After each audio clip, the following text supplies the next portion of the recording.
테스트 한번 보도록 합시다. 여러분, 나 경악했다. 밤새도록을 부사라고 쓴 애들이 많더라. 접니다. 자랑스럽다. 동사라고요? 네. 왜 동사야? 여기서 아무도 동사로 써서 사람을 손 들어봐. 동사라고 쓴 사람. 이게 뭐 어떻게 동사? 뭐야? 두 명밖에. 선생님 수환이 너도 품사리 틀렸어? 선생님 품사리 쓰라 하셨는데 의존명사는 이건 아니죠. 아, 명사만 맞추면 밤새도록 되지. 놀았잖아요. 그렇죠. 얘들아, 아까 도윤이가 얘기한 거 태윤이 태윤이가 얘기했냐? 태윤이가 이걸 부사형 전성 어미라고 이야기했어. 옛날에는 그게 맞았어. 그러나 요즘은 부사형 전성 어미를 따로 편지하지 않아.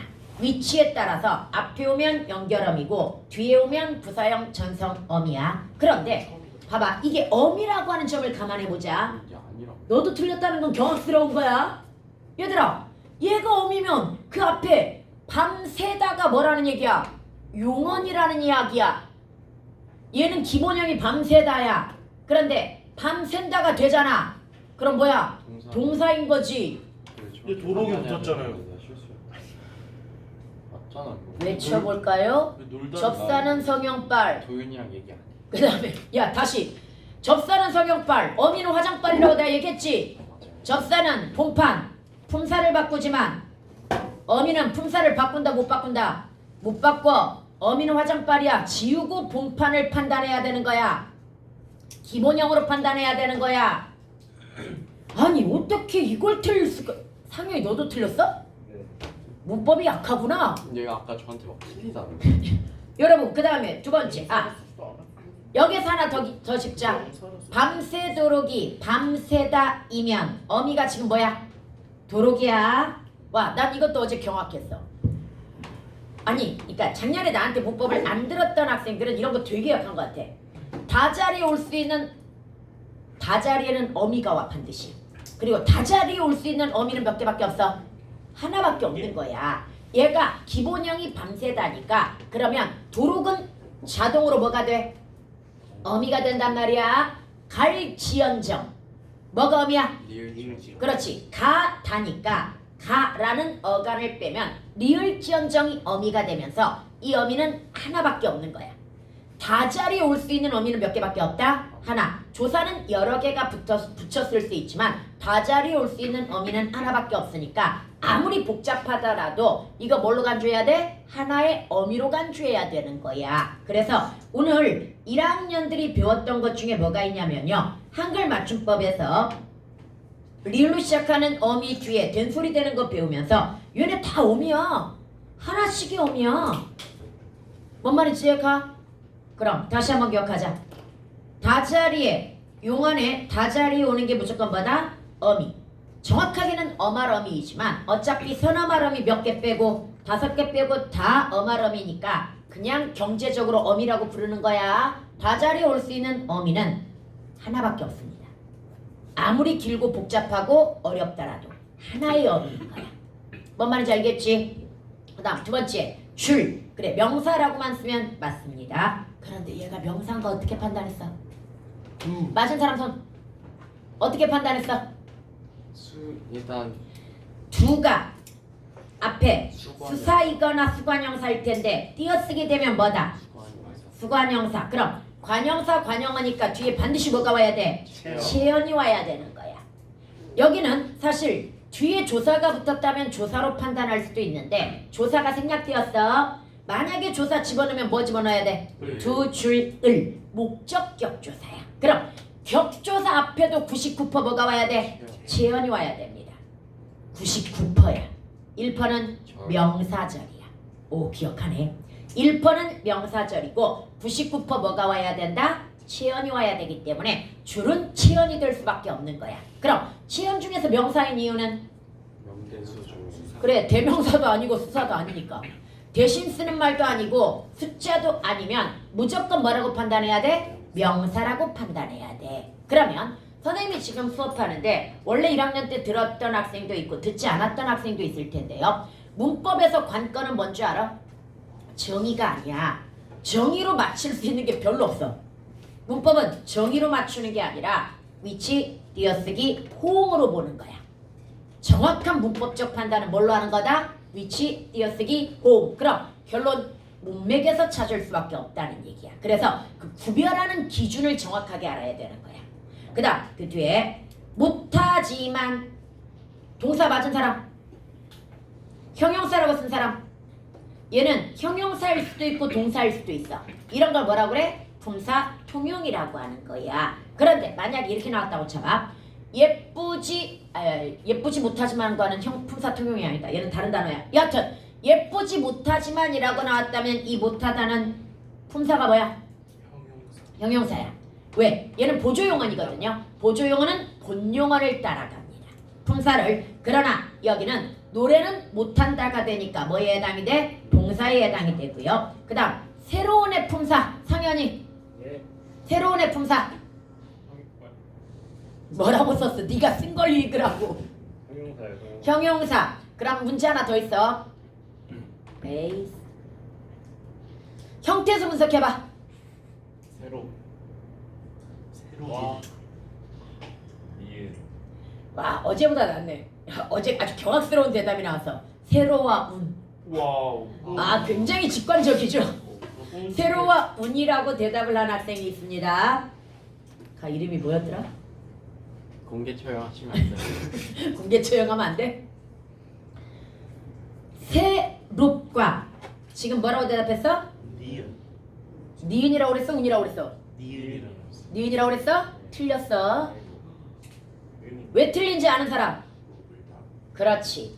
나는 형태소를 분석하라고 이야기했습니다.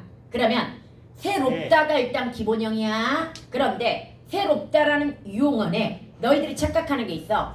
용언의 어간과 어근은 반드시 일치하는 게 아니야. 그러면 새롭다에서 기본형에서 다를 지휘한 나머지가 뭐야? 용언의 어간인 거야. 그러나 형태소의 종류는 4가지밖에 없어. 그 4가지가 바로 뭐야? 어근, 조사, 접사, 어미가 있어. 가끔 문법책에 의존 형태소라든지 실질 형태소에 용언의 어간이라는 말이 들어가거든요. 그거 다 오류야. 잘못 나온 거야 그 책. 왜? 어간이라는 말을 어디에서 쓸 수가 없다? 형태소에서 쓸 수가 없습니다. 어근이라는 말을 써야 되는 거야. 그런데 가끔 용언의 어간과 어근이 일치되는 게 있을 뿐이야. 뭔 말이지? 가다. 가다는 가가 용언의 어간이자 더 이상 쪼개져 안 쪼개져? 쪼개져. 안 쪼개지니까 이게 용언의 어근인 거야. 여기까지 해갔습니까? 그래서 형태소 분석할 때 조심해야 됩니다. 새롭. 일단 여기까지는 좋았어. 왜 좋았냐면 형태소 분석할 때 언제나 기본형을 따져야 돼. 그럼 새로운의 기본형은 뭐인 거야? 새롭다이니까 어간이 어디까지야? 새롭까지이고 여기에 니은이 따라붙으면서 비읍불규칙에 의해서 새로운이 된 거란 말이지. 그래서 이걸 형태가 많이 변하다 보니까 애들이 뭐라고 생각해? 새로운이 관형사라고 착각해. 근데 관형사 아니야. 어미가 붙었으니까 뭐여야 돼? 새롭다라고 하는 형용사로 판단해야 되는 거야. 이건 시험에 회의구로 진짜 많이 나오는 거야. 새로운, 즐거운 이런 것들. 그런데 여기에서 형태소를 분석하라고 그랬단 말이야. 그럼 어간이 또 쪼개질 수 있는가를 봐야 될 거 아니야. 새롭은 어떻게 만들어진 거야? 이때 롭이 유명한 용파접이잖아. 반드시 외워야 될 답, 스럽, 롭 이거잖아. 지금 하다, 되다, 시키다 따라붙으면 무조건 뭐다? 접사. 뭔 말인지 얘가 체연 뒤에 따라붙으면 무조건 접사. 반드시 외워야 되는 거. 오랜만에 외워볼까? 반드시 외워야 될 명파접. 미음, 기, 이. 피파접. 이희리기. 사파접. 부파접. 개. 아니 이희. 맞잖아. 뒷머리. 그 다음에 용파접. 답, 스럽, 롭. 그 다음에 체연 뒤에 따라붙는 하다, 되다, 시키다. 얘네는 반드시 외우고 있어야 됩니다. 그러니까 조사, 접사, 어미 중에 다 외워야 되는 게 아니야. 진짜 중요한 걸 외우고 있어야지. 쓰임이 많은 것들. 뭔 말인지 알겠지요? 그래서 얘네 외워야 되고요. 그래서 반드시 이거 분리해야 돼. 새 플러스 롭다가 따라붙은 거야. 이건 새, 롭, 니은 이렇게 분석해줘야 되는데 의외로 이거 세 반 모두 맞힌 학생이 없어. 이거 근데 형태소 분석이 아니잖아. 내가 그래서 추가 질문을 했잖아. 형태소를 분석해 보라고. 그 다음에 적극적. 얘 품사가 뭐야 유신아? 유신이.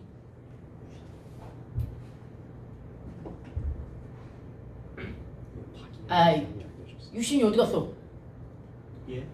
귀신이요? 아 미안해. 귀신이 아니에요. 캐신이하고 유겸이를 내가 합쳐가지고 불렀어. 유겸이.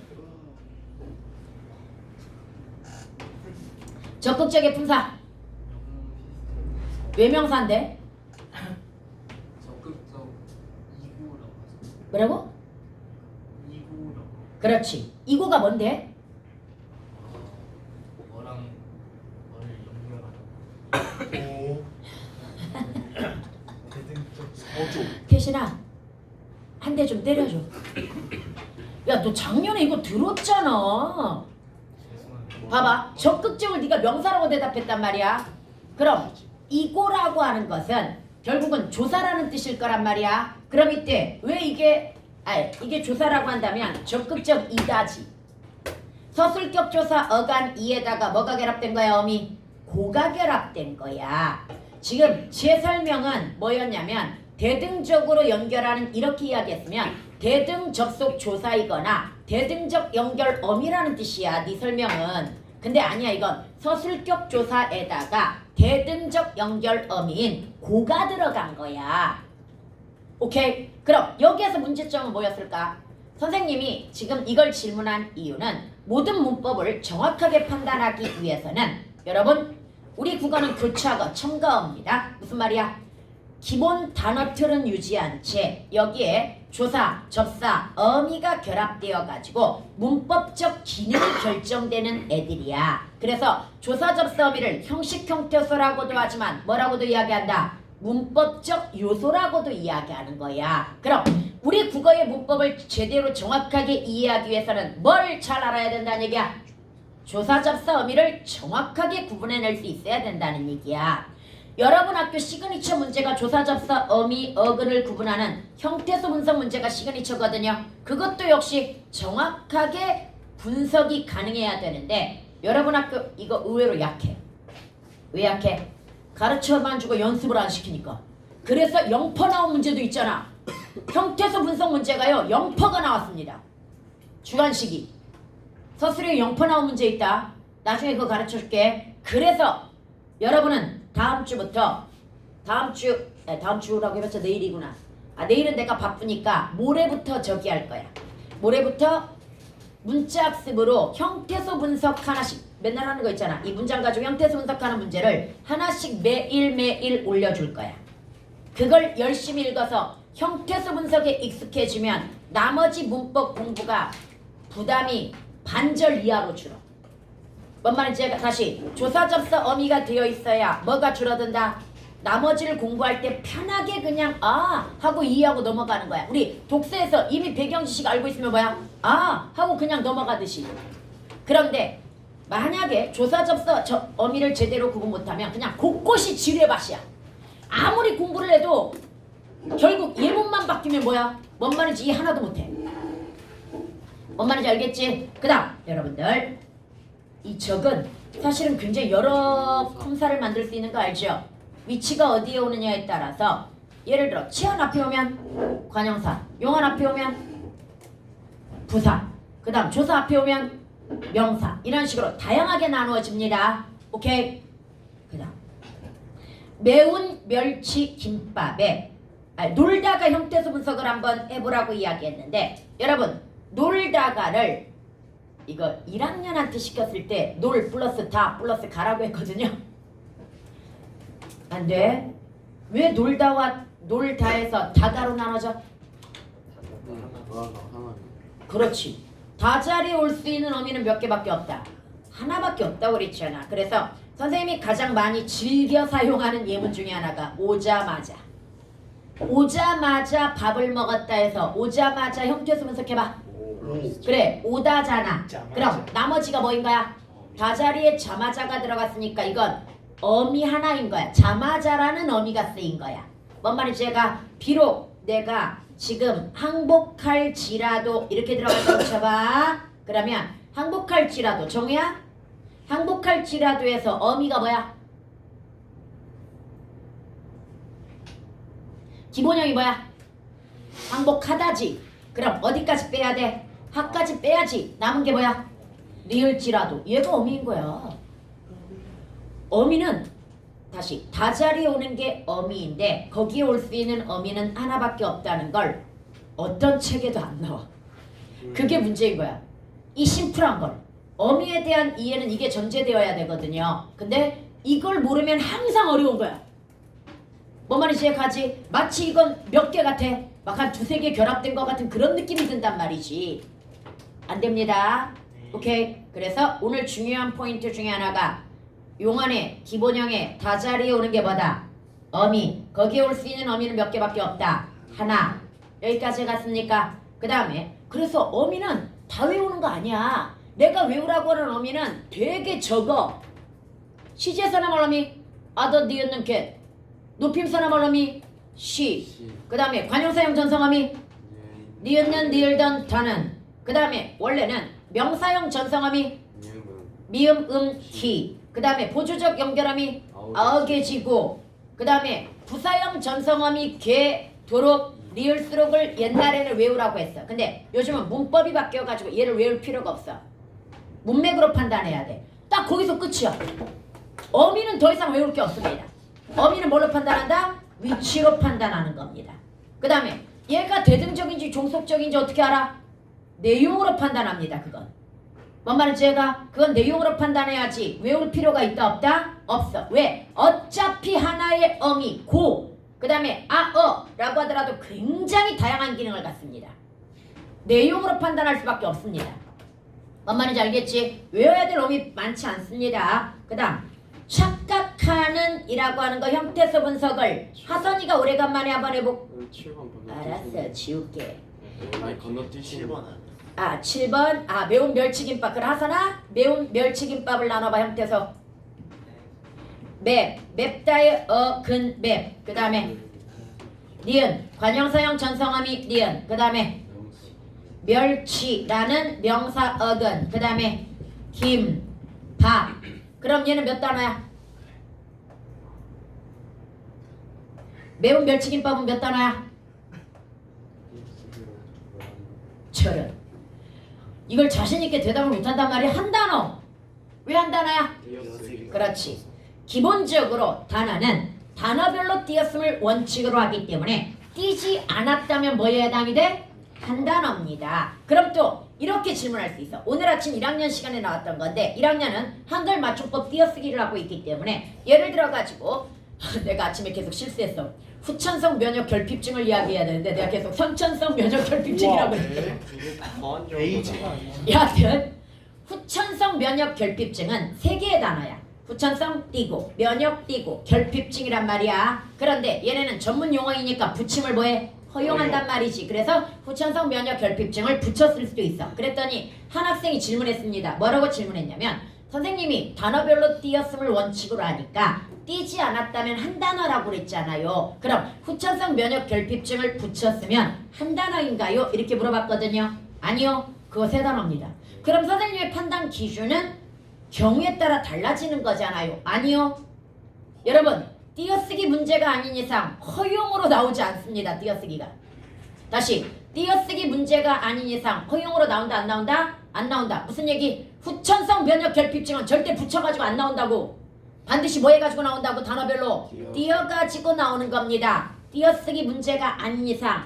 너네 그것도 배웠잖아. 본용어 플러스 보조용어는 경우에 따라 붙임을 허용한다? 그런데 띄어쓰기 문제가 아닌데 붙여가지고 나올 리가 있다 없다? 없다. 띄었음을 원칙으로 한다고 이야기했잖아. 그럼 반드시 일반 시험에서는 뭐라고 나와야 돼? 띄어가지고 나와야 되는 거야. 그래서 띄어쓰기를 의심하지 말지어다. 뭔 말인지 알겠죠? 문법 판단하는데 띄어쓰기 정말 유용하기 때문에 띄어쓰기를 의심하면 된다 안 된다? 안 돼. 띄어쓰기 문제가 아닌 이상. 뭔 말인지 알겠죠? 그래서 기억해 두고요. 그래서 얘는 한 단어인 거야. 오케이. 내가 맨날 하는 흰 눈썹 긴발톱 팔미새 안 띄었으니까 한 단어인 거야 이거.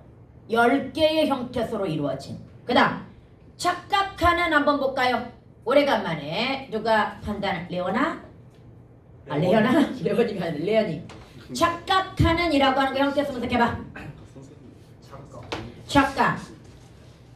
그 다음에 하. 는. 이때 착각하다는 합성어일까요? 파생어일까요? 파생어. 왜? 하다가 따라 붙으면 접사라고 그랬지요. 그럼 파생어가 될 거란 말이야. 그럼 좋아하는도 마저 해볼까 레연이가? 형태 손석해봐. 아니야. 좋다 역은 좋. 그 다음에 플러스 아라고 하는 연결 어미. 그 다음에 플러스 하 는인데 이 하의 정체는 뭘까요? 그럼 먼저 물을게. 합성어야 파생어야 이거? 합성어입니다. 얘는 왜 합성어입니까? 똑같이 하다가 따라 붙었는데 하는 진짜 하는 여러분 하다 되다 시키다는 기본적으로 체형 뒤에 따라 붙을 때 접사야. 일부 부사 뒤에라고도 나오지만 시험에서는 부사 가지고는 헷갈리니까 잘 안 나와. 옛날에 그래서 되게 논란된 적이 있었거든. 참되다의 이 되다 라고 하는 것을 접사로 볼 것인가 어근으로 볼 것인가 똑같은 예문인데 어떤 책은 합성어로 나왔고요. 어떤 책은 뭘로 나왔어? 접사로 봐가지고 파생어로 나왔단 말이야. 그래서 그런 논란이 있기 때문에 부사 가지고는 내지 못해. 일부 부사 어근 이런 조건을 가지고 나오는데 그거 구별하기 쉽지 않아. 그래서 대부분 체언 뒤에 붙여가지고 나오거든요. 다시 체언 뒤에 붙이면 뭐다? 접사. 용언 뒤에 나오면 보조용언. 다시 용언 뒤에 나오면 뭐다? 보조용언이니까 어근인 거야. 여기까지 해갔습니까? 그래서 합성어인 거야. 그 다음에 밝혀냈구나 형태소 분석을. 유천아? 너 보고서 쓰고 있지 지금? 헉 들켰다. 아니야. 딱히 숨길 마음이 없어. 안 간 게 어디야? 아예 안 간 게 어디야? 썼어. 유천이 작년에 그래 도윤이가 밝혀냈구나 형태소 분석해보세요. 밝히. 밝혔구나. 야 두들겨 패. 아니. 억울. 저거 아니. 두들겨 패. 처음에 밝하고 희를 하는데 밝다에 밝히다라는 의미가 없잖아요. 아니 밝게 하다. 있는데요? 밝게 하다. 개하다. 아니지 얘는 있는데요? 이거 아니야?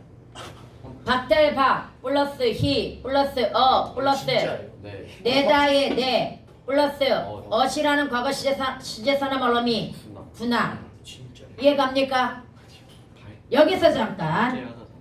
지금 얘는 오버쿡한 거야. 뭘 오버쿡한 거냐면 선생님이 심화 단계에서 이런 걸 가르쳐 준 적이 있어.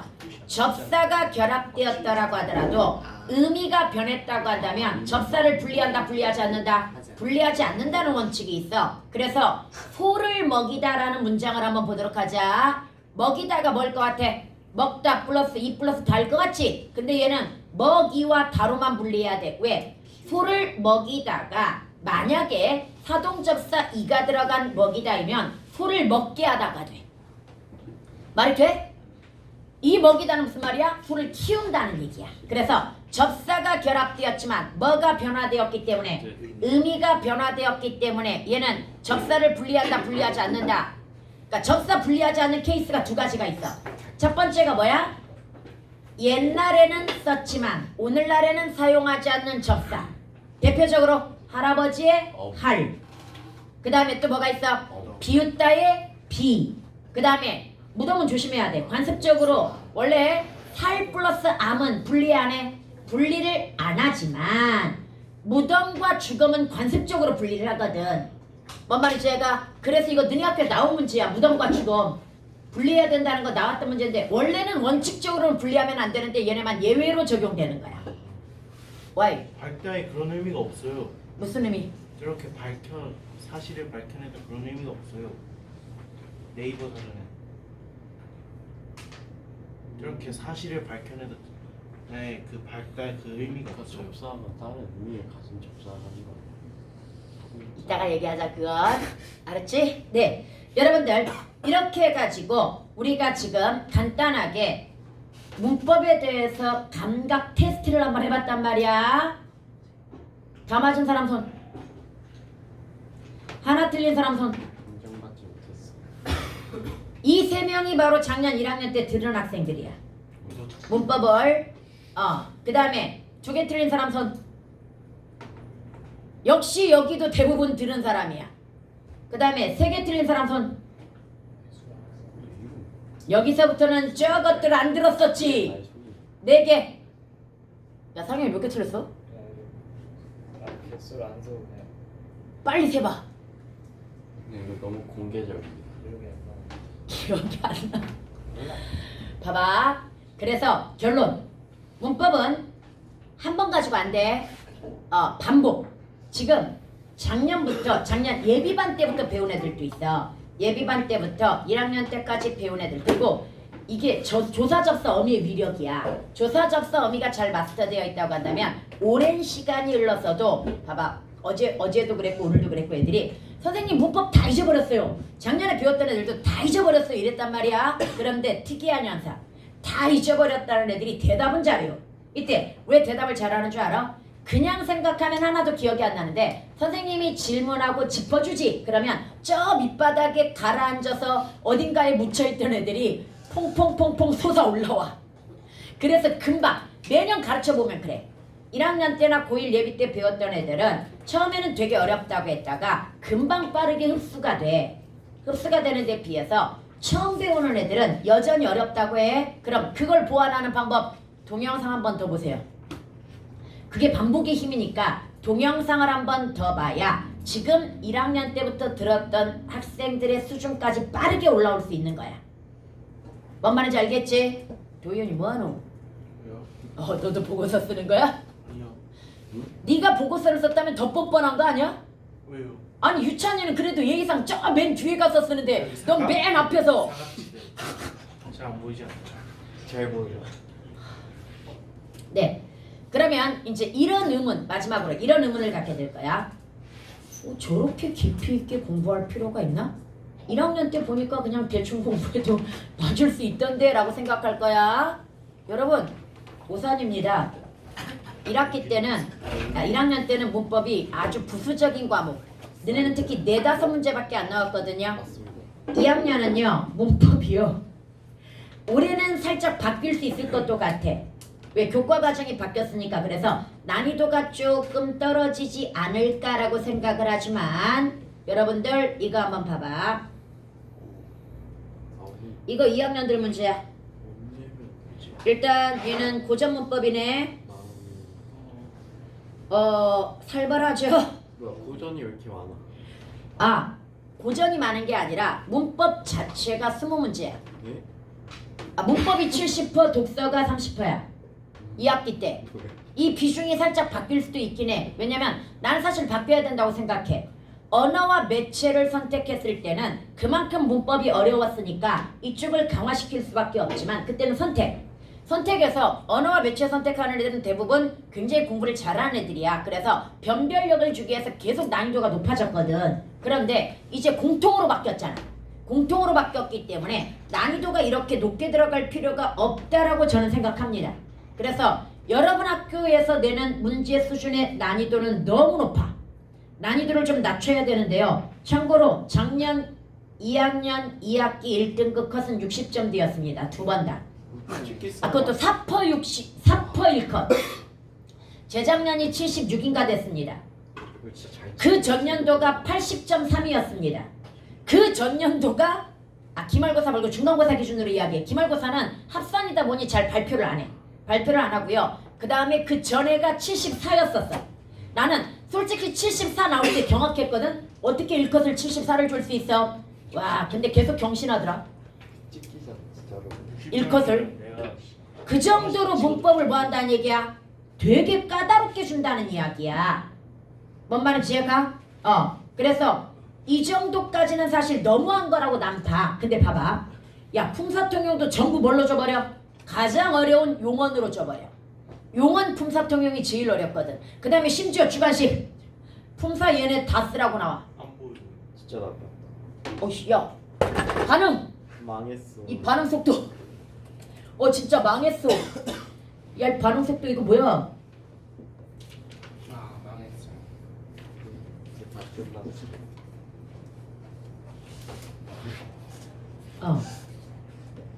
이거 한번 해볼까? 누가 해볼래 이거? 품사 다. 이거 주관식 문제야. 10개. 10개 다 맞아 5점이야. 그래, 도윤이가 해봐. 품사죠. 네. 벌써부터 바뀌면 어떡해? 명사. 위에 거 뭐? 명. 그래 머리 합쳐봐. 명사 밑에 거. 관형사. 아니 대접 앞에 왔으니까 관형사 맞아. 그 다음에 오늘은 5시나 수사. 수사. 다섯 번째다. 관형사. 그 다음에 나는 너와 다른 생각을 조심해서 다르다가 저런 뭐뭐와 다르다. 형용사. 왜? 나는 너와 다르다가 먼저 걸리잖아. 그래 앞에 걸리는 거 있으면 아래 거. 용언. 앞에 걸리는 거 없으면 관형사. 관형사. 그 다음에 내 말이 사실이 아닌 만큼 형용사 아니다. 아니구나.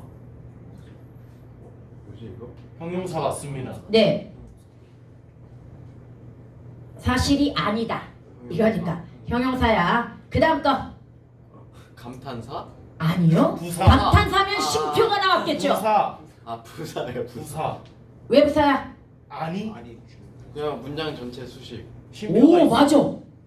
이거 우리는 아니 준대도라고 착각하면서 부산가 생각했다. 말이 안 되는데? 아니 억만금을 아니 준대도 버릴 수 없다. 말이 안 아니 되는데? 버릴 수 없다 할 수도 있잖아요. 아니 버릴 수 없다. 이게 무슨 말이야? 그거 안 맞아. 여하튼 간에 여러분 그래서 이건 진짜 어려웠던 거야. 나도 이게 부사 아닌 것 같은데 근데 감탄사도 아니야. 도대체 뭐지? 라고 했는데 이런 형식으로 쓰이는 부사가 있어. 그래서 진짜 이거 부사였어. 그 다음에 왜 안 올까? 맞죠. 부사인가? 부사. 왜?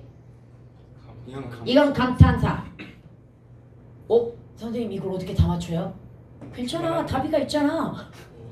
우리 이거 배울 거야 오늘. 선생님도 가끔씩 틀리신다네요. 야 이렇게 너네 학교가 이거 너무 억까지. 솔직히 선생님은 모의고사 수준 같은 경우는 애들이 그래서 3학년 때 문법 공부를 다시 안 하는 거야. 워낙 1, 2학년 때 빡세게 문법을 심화시켜서 돌려놓기 때문에 3학년 문법은 되게 쉽게 느껴지게 되는 거야. 근데 너네 학교가 특별한 학교였던 거야. 너무 특별하게 내니까 내가 가르치는 것보다 더 어렵게 내. 뭔 말인지 제가 그래서 나도 틀리고 나도 시간 겁나게 많이 걸리고 겁나게 고민해봐야 되고 미치는 문제들이 진짜 많습니다. 내가 미쳐버렸던 문제가 바로 이거야. 조리다. 야 이것도 미쳐버리는 문제야. 다 미치는 거 아니에요? 모로코. 아니 이건 나한테 미치는 문제가 아니라 너희한테 미치는 문제야. 이 문장에서 모든 어미의 그것도 그냥 어미만 고르는 게 아니야. 변화말함이, 종결함이, 연결함이, 전성함이 나눠가지고 전부 숫자 세야 되는 거야 이거. 이 시간이 그렇지. 버려야 되는 거야. 야 그러니까 1등급 컷이 70점 되지. 버리고. 이런 거 한 문제 푸는데 겁나게 시간이 많이 걸리니까. 그 다음에 얘는 진짜 이 문제 압권이었어. 봐봐. 서울은 한국의 중심지며 나 이거 틀렸어. 맞아요. 내가 틀리는 이유는 심플해. 몰라서가 아니라 나는 밑줄만 봤기 때문이야. 그러면 중심지며 관광이며 이렇게 연결해가지고 그냥 이며를 이 형태로 봤던 거야. 이 형태로 봤는데 알고 봤더니 이 묘는 뭐야? 아는 사람? 연결. 묘가 어미인 거 맞아. 그런데 이건 중심지 이묘라고 해가지고 서술격조사 이가 생략된 다음에 묘를 붙인 거야 지금. 연결함이. 그래놓고 관광이면은 얘는 조사야. 접속조사였던 거야. 그래서 미음을 보면 접속조사는 의문문적 환경에 따라 이 형태로 이런 용어 다 기억해야 돼. 이 형태로 쓰이기도 한다. 그래서 나는 이 말 맞아. 보기만 보고 이렇게 생각했단 말이지. 그런데 이건 어미였던 거야. 조사가 아니라. 너무 사악한데요. 그치 사악하지. 어떻게 맞죠? 너네 학교 겁나게 사악해. 그러니까 봐봐. 나는 이번에 이 정도 수준까지는 나오지 않을 거라고 봅니다. 이 정도 내는 건 진짜 사악한 거야 네 말대로. 그래서 이 정도까지는 아니겠으나 그래도 우리는 뭐 해야 되는 거야? 야 이 문제도 진짜 사악해. 다 사악해. 나 이 문제 얘가 답이 4번이었거든. 근데 이게 기억이 지금 뭐야? 규칙 활용이고 얘가 불규칙 활용이야. 예. 우리 맨날 문제 뭘로 봐? 그냥 이르다에다가 이르러 뭐 이런 거라든지 이런 식으로 되게 쉽게 나오잖아. 여기는 심지어 어떻게 나왔어? 형태수 분석한 다음에 활용형까지 나왔단 말이야. 참고로 살 플러스 시다의 리을 탈락은 리을 탈락. 활용 과정에서 리을 탈락은 규칙 활용인 거 알죠? 음운 변동으로 설명 가능한 건 규칙 활용입니다. 그 다음에 그럼 얘는 맞아. 근데 서투르다는 얘가 틀렸어. 서투르다 이거 뭐야? 으탈락하고 뭐야? 서툴어서 뭐야 이게 어떻게 써야 돼? 잠깐만. 서투르다. 서툴러서 이거 이거. 서툴러서. 이건 르블 규칙이야. 예. 그래서 이 활용형이 틀린 거야. 너가 있어. 그 다음에 예를 볼게. 이게 규칙일까요? 불규칙일까요? 규칙이니까 맞겠죠. 그치 맞겠지. 근데 학교에서 어떤 함정을 넣었을까요? 네. 분석을 해줬잖아요. 형태수를. 오르. 그럼 우리는 얘 기본형을 오르다로 봐버려. 그럼 오르다 당연히 올라. 불규칙이네? 제껴. 이러고 넘어가 버린단 말이야. 근데 봐봐. 오르 플러스 2 플러스 4 서면 얘 기본형 뭐야? 올리다가 되는 거야. 그러면 올리 다해서 올리까지가 어간인데 변해 안 변해? 안 변하고 어서 변해 안 변해? 안 변하니까 얘는 규칙이었던 그러니까 단어가 달랐던 거야. 오르다라는 단어가 아니라 얘는 기본형이 올리다였던 거야. 그러니까 사악하지. 하이브텍인데 이걸 어떻게 하죠? 뭐라고? 하이브텍 하는데 이런 거 언제? 그러니까 60점대 70점대 1등급이 나오는 거지. 학점. 이거 정우도 이거 정우가 말고 이 문법은 현준이가 잘해. 박현준 작년 전교 2등. 작년 애들은 딱 등수가 정해져 있었어. 등수가 정해져 있어. 1등 무조건 박정우, 2등이 무조건 박신혜 둘 다. 박현준 이런 식으로 정해져 있었거든. 현준이는 이 시험을 몇 점 맞는 줄 알아? 98점, 97점을 맞아. 근데 왜 그러는 줄 알아? 현준이는 나한테 고1 예비반 때부터 배웠어. 그래서 이걸 겁나게 반복했을 거 아니야. 그러면서 나보다 머리가 좋은 거지 얘가. 나는 실수 이런 함정에 걸려드는데 걔는 함정에 안 걸려드는 거야. 근데 어떻게 시간 안에 다? 정우도 보통 틀리면 한두 개 틀려. 예? 이 문법을. 그러니까 내가 걔네를 천재과로 보는 거야. 1등급이 뭔데? 70점대 중반인데 걔네들은 뭘 맞아? 90점대 중반을 맞아버리는 애들이야. 16등이랑 30점 차이. 뭔 말인지 알겠지? 그래서 결론 이 정도 어렵게는 나오지 않겠지만 너네가 1학년 때 얼마나 문법을 하찮게 공부했는지에 대한 경각심을 가져야 된다는 얘기야. 그리고 문제도 많잖아. 문제 수가 지금 20개야. 여기 지금 문법 문제가 봐봐. 이 앞쪽에 몇 번까지냐? 여긴 더 많은 것 같은데? 아니다. 더 많은 게 아니라 딱 8번까지가 독서잖아. 그럼 나머지 20개가 뭐라는 얘기야? 문법이라는 이야기잖아. 보고 풀 수. 뭔 말인지 알겠죠? 그 다음에 너네 2학기 내신 때 독서도 만만치 않다. 독서가 범위 너네 지금 수능 완성 줬죠? 나는 수능 완성 말고 독서도 부교재를 써야 된다고 생각하는데 너네 학교에서 수능 완성만 거의 써 매년. 근데 수능 완성에 전체 5회로 되어 있고요. 그 5회분이 독서가 3개씩 들어가기 때문에 15가밖에 안 돼. 그래서 한 번 시험 볼 때 7, 8개를 본단 말이지. 그런데 뒤지게 어려워 독서가. 시험 범위는 적은데 원래 3학년 독서가 되게 어렵단 말이야. 그래서 시험 범위가 의외로 어려워가지고 이거 정리하는 데 쉽지 않습니다. 3학년 거 수능 특강도 뒤지게 어렵습니다. 그래서 3학년 수능 특강 독서 정리할 때와 그 다음에 이쪽 수능 완성 독서가 시험 범위에 들어가면 되게 어렵다는 걸 알아둬야 된다. 독서 정리하는 것도 지문 하나에 1시간 30분씩 해. 독서를. 그 정도로 복잡한 지문이 많습니다. 그래서 문법만 문제가 아니라 나중에 내신 때는 다행히 지문은 주어져 있지만 그 지문 자체가 굉장히 어려운 게 많다라고 하는 것도 알아둬야 됩니다. 그럼 우리는 이제 책으로 한번 들어가 보도록 하자. 좀 경각심이 일깨워졌니? 네. 열심히 해야 되겠구나라는 생각이 좀 드니? 네. 네. 그러면 우리 책으로 한번 가볼까요? 책은 선생님이 원래 책 가지고 그 수업하는 걸 별로 안 좋아하는데 이번에는 기본 개념이나 조금 중요한 것들 다 짚고 빠르게 진도를 나가기 위해서 책으로 먼저 한 다음에 내신 들어갈 때는 다 필기야. 내신 들어가면 다 필기로 들어갈 겁니다. 그럼 이거 한번 보세요. 여러분 문법은 크게 4범위가 있습니다. 의문론이 있고요. 형태론이 있고요. 이 통사론을 다른 말로 요즘은 문장론이라고 그래. 문장론이 있고요. 그 다음에 문장 이상의 담화를 다루는 걸 활용론이라고 하는데 얘는 시험에 안 나와. 왜 안 나와? 얘는 화법과 작문에 나와. 화법과 작문이고 대신 여기에 끼어드는 게 바로 고전 문법이야. 그래서 기본적으로 고등학교 과정에서 문법을 배울 때는 이 네 범위로 나눠가지고 배워야 되는데요. 첫 번째가 의문론 형태론, 그 다음에 통사론, 고전 문법인데 딱 시험이 이렇게 나눠져. 이 앞이 뭐야? 중간. 이 뒤가 기말. 그런데 5번 중에 2번이 뭐였는 줄 알아, 너네? 기말은 이거 다 누적이야. 의문론부터 어디까지 누적이야? 고전 문법까지 누적했던 적이 있어. 5번 중에 2번이 그랬습니다. 그래서 여러분들도 마찬가지로 뭐도 있어? 중간 끝났다고 끝난 게 아니라고. 중간 끝나도 얘네를 누적으로 해가지고 다시 시험 범위를 줄 수 있다고. 뭔 말인지 알겠죠? 여하튼 근데 가장 바람직한 거 그냥 2개씩 자르는 게 나아. 오케이? 가장 바람직한 건 뭘로? 2개씩 자르는 거. 그런데 고민되는 게 하나 있어. 시험 5번 중에 1번이 얘가 안 들어갔어. 학교에서 진도를 못 나갔다고. 이것도 문제야. 왜냐? 학교에서 진도를 못 나갔다고 수능이 안 나와? 뭐야? 나오잖아. 그래서 그냥 바쁘게 빠르게 하더라도 학교에서 대충 가르치더라도 시험 범위에 넣는 게 나아. 우리 애들이 시험 범위에 들어가면 진짜 열심히 공부하거든요. 시험 범위에 안 들어가죠? 공부를 안 합니다. 그게 문제야. 너네 봐봐. 작년에 시험 범위에 들어간 의문론만 기억나잖아. 고전 문법은 의외로 또 기억을 못해. 근데 고전 문법도 이야기하면 다 생각날 거야.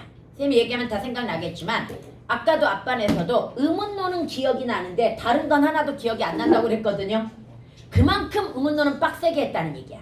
1학기 중간 내신 때. 그래서 여기 만약에 이게 나중에 쌤이 진도를 못 나가가지고 시험 범위에 안 들어간다고 하더라도 그래서 선생님은 이걸 여름방학 때 원래 이걸 방학 때 안 하거든요. 근데 여름방학 때 한 주에 가볍게 중요한 것만 빠르게 한번 훑어줄 예정입니다. 지금. 그래서 뽑아가지고 가는 거야. 디테일하게 다 가는 게 아니라. 뭔 말인지 알겠죠? 네. 그럼 이번에는 넘어가가지고 여러분 우리 애들은요 얘네 모르는 애들도 허다합니다. 얘가 무슨 표시입니까? 땅땅 짧게 얘가 무슨 표시야? 길게 그래 발음 기호 표시다. 그러면 봐봐 받침 부 이렇게 나오면 뭐야? 대표음 그두부라는 뜻이다. 뭔 말인지 알겠지요? 그 다음에 이 발음 기호 안에 땡땡이 들어가 있어야 이게 장음 표시야. 다시 발음 기호 안에 뭐가 들어가 있어야 돼? 땡땡이 들어가 있어야 발음 표시야. 아주 가끔 편의상 이렇게 나오는 경우 있거든요. 이렇게 나오면 원래 안 됩니다. 이건 실제로 표시되지 않는 거고 발음으로만 이렇게 되는 거기 때문에 발음 표시를 해줘야 됩니다. 뭔 말인지 알겠죠? 그 다음 이 하이픈이 뭐야? 혼자 쓸 수 없어요 라고 하는 문법적 약속이야. 저는 혼자 쓸 수 없어요. 그럼 어디에서 따라붙을까? 혼자 쓸 수 없어요가 어미, 어간이나 용언의 어근, 접사. 그 다음에 접사. 혼자 쓸 수 없는 것도 있지. 조사 안 그렇지. 되죠. 그러나 조사에는 하이픈 붙이면 된다 안 된다? 안 돼요. 안 된다. 왜? 한 단어로 보기 그렇지. 얘는 단어야. 쉽게 해서 지위가 너무 높아. 다시 하이픈을 붙이기에는 뭐가 높다? 지위가 높습니다. 나머지는 형태소 범주지만 무엇은? 조사는 단어의 범주입니다. 형태소보다 지위가 높은 단어의 범주이기 때문에 붙여주지 않습니다. 그 다음 슬래시가 무슨 표시야? 끊어읽기 이형태. 저런. 그래 이 형태 표시야 이건. 아까 나왔잖아 이 형태라는 말. 여러분 이 형태라 함은 바로 이 앞에 가 이런 거라든지 또는 이렇게 나올 수도 있습니다. 하다 뒤에는 뭐가 붙어? 여가 붙습니다. 아니 말 잘못했다. 만약에 먹다 뒤에는 어를 붙이라고 했을 때 정확히 어가 들어가지만 하다 뒤에는 어를 붙이라고 했을 때 뭐가 들어가? 여가 들어간단 말이야. 그러면 그 다음에 뭐가 들어갈 수도 있다는 얘기야? 여가 들어갈 수도 있다라는 이야기야. 이 슬래시는 얘네들이 기능은 같아요. 그러나 조건에 따라 쓰임이 달라요. 이 뜻이야. 다시 기능은 같지만 뭐에 따라? 쓰임에 따라 조건에 따라 쓰임이 다르다. 이 표시란 말이지. 그래서 얘를 선택해서 써야 된단 말이야. 그런데 이거 기억합시다. 어의 조건은 뭐야? 양성이냐 음성이냐. 이 가라는 격조사의 조건은 뭐야? 앞에 받침이 있느냐, 있어. 자음디냐, 모음디냐. 이거란 말이야. 그 다음, 대신에 열을 넣어야 될 때는 조건이 뭐야?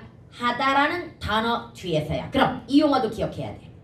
여러분, 얘네는 의문론적인 조건에 의해서 형태가 달라졌습니다. 아까 의문론적 형태라고 나왔잖아. 이해갑니까? 그러나 이 열은 뭐에 의한 거야? 단어 조건이죠. 단어니, 어간이니, 합성어니, 어미니, 형태소니 이런 말로 하면 다 뭐야? 형태론적 조건입니다. 그러면 너네 음운 변동도 이걸 구분해야 돼.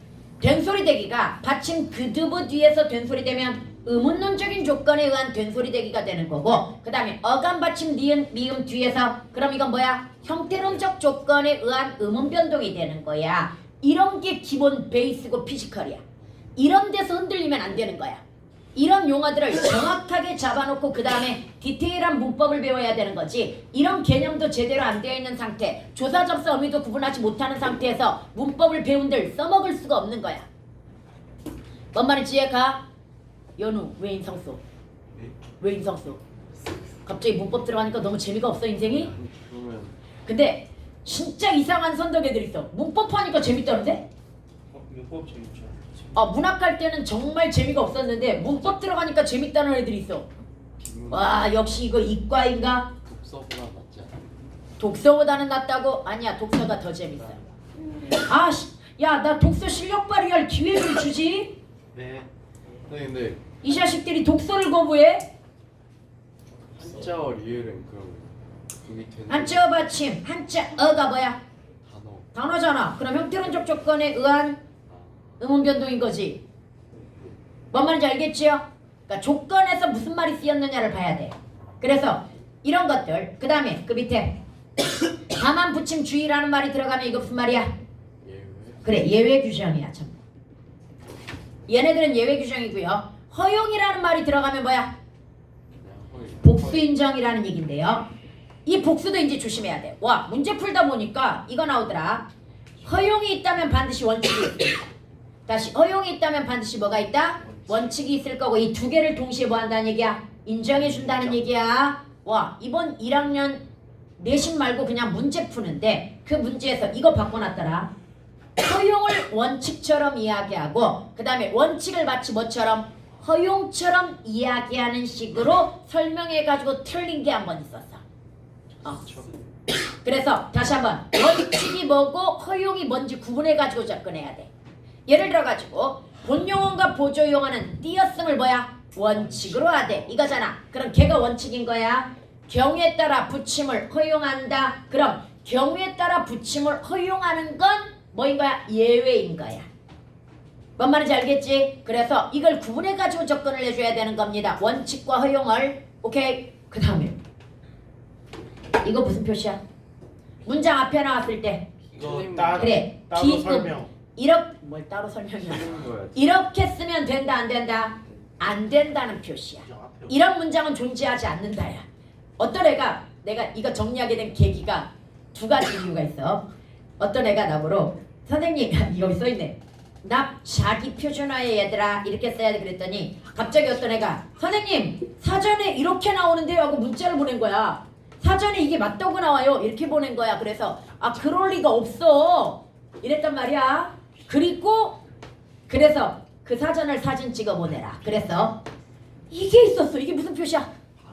발음이야. 발음하고 표기는 다른 거야 얘들아. 근데 얘는 이 기호를 몰랐기 때문에 얘도 표준어인 줄 알았던 거야. 서재에 나오니까. 그리고 더 웃긴 거 얘는 또 어떤 애들이 그러니까 예문은 기억이 안 나는데 약간 예문 앞에 이게 있었어. 예를 들어가지고 다비는 뭔 예쁘다 이런 예문이 있고 이 앞에 이게 있다고 쳐봐. 그럼 얘는 뭐야? 비문이란 말이야. 그래서 내가 얘들아 못이라는 말은 형용사 앞에 오지 못한다는 이야기야. 이렇게 설명을 했다고 쳐봐. 그랬더니 얘가 여기 예문 나오잖아요. 요예. 여기 예문 나오면 맞는 거 아니에요? 라고 물었단 말이야. 그 예문에 이 표시가 있었거든. 이렇게 쓰면 된다 안 된다? 안 된다는 표시거든 이게. 그럼 이 표시는 무슨 표시일까? 중의적. 그래 얘는 애매한데 이 말이야. 다시 문장 앞에 아빠는 되게 웃겨서 문장 앞에 이 경우는 무슨 뜻이야? 그랬더니 문장 앞에 물음표가 왜 와요? 이러고 있던데 외우기는 옵니다. 다시 문장 앞에 물음표가 오면 이거 무슨 말이다? 애매한데 두 가지 이상으로 해석 가능한데 이 표시야. 뭔 말인지 알겠지? 그러면 다시 한번 이 기호들은 문법적 약속입니다. 그러니까 슬래시를 일반적으로는 나눌 때도 쓰고 여러 가지 이유에서 쓸 수 있단 말이지. 그러나 문법에서 나왔다면 이건 무슨 뜻이야? 이 형태라는 뜻인 거야. 그 다음에 이 괄호를 여러 가지 목적으로 쓸 수 있으나 문법에서 나왔다면 얘는 뭐라는 뜻이야? 발음이라는 뜻이야. 그래서 이 문법적인 기호에 의한 약속부터 이해를 해줘야 됩니다. 의외로 몰라 애들이 이거. 근데 애들 잘못은 아닌 것 같아. 이걸 가르쳐주는 사람이 별로 없어. 이게 문제인 거지. 그 다음에 넘어갑니다. 여러분을 위해 특별히 문장을 좀 바꿨습니다. 원래 이거 겨울방학이었는데 여름방학으로 바꿔봤습니다.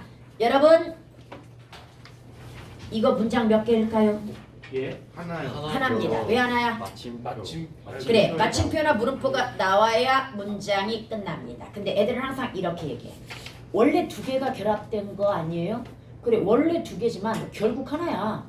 여러 개의 문장이 결합하여 하나의 문장을 만드는 거고요. 여러 개의 단어가 결합하여 하나의 단어를 만드는 거야. 우리 국어의 장점이거든. 그래서 뭐가 발달한 거야? 문법에서 뭘 배워야 되는 거야? 문장의 구조, 단어의 구조. 이걸 배우는 이유가 워낙 여러 개들이 뭐 되어 있기 때문이야? 결합되어 있기 때문에 구조들을 배우는 거야. 단어의 합성 파생. 이번에 여름방학 때 합성 파생까지 안 가. 얘네들은 조사 접수음이 형태수만 되어 있다면 한 번만 배우고도 되게 쉽기 때문에 굳이 지금 먼저 할 필요 없어. 근데 다시 한번 단어의 구조를 배우는 이유가 뭐다? 워낙 우리 국어에는 여러 개의 단어를 결합해서 한 단어를 만들기 때문이고요. 문장의 구조를 배우는 이유가 뭐다? 우리 국어는 워낙 여러 개의 문장을 합쳐서 하나의 문장을 만들기 때문에 구조 분석이 반드시 필요합니다. 오케이? 그럼 이제 문장은 얘기했으니까 너네는 이 개수를 쓰세요. 문장 성분의 개수와 단어와 형태수의 개수를 한번 빨리 나눠가지고 써봅니다.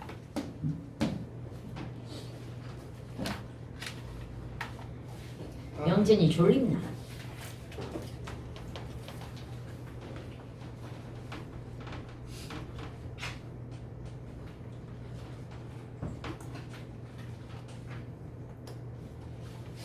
문장 성분이 뭐지?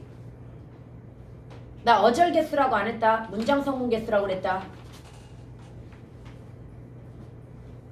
어절과 문장 성분의 차이를 이해하고 있는지를 난 보고자 하는 거야. 그렇게 눈으로 나누지 마.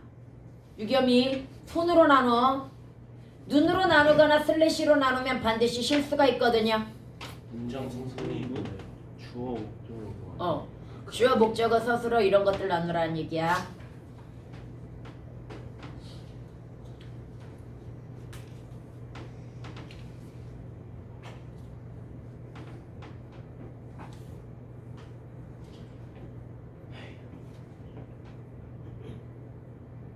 수환이 다음 주부터 토요일이야?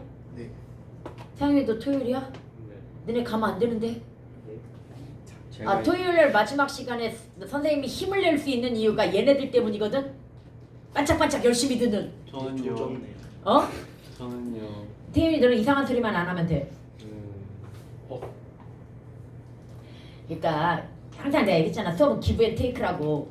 애들이 되게 열심히 들어주면 선생님도 신이 나서 열심히 하는 거고, 저렇게 졸고 있으면 내가 수업을 하고 싶겠니? 안 하고 싶겠니? 좀 후회하죠.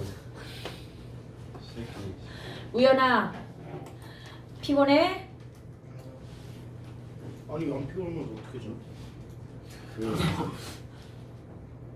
혼내줘.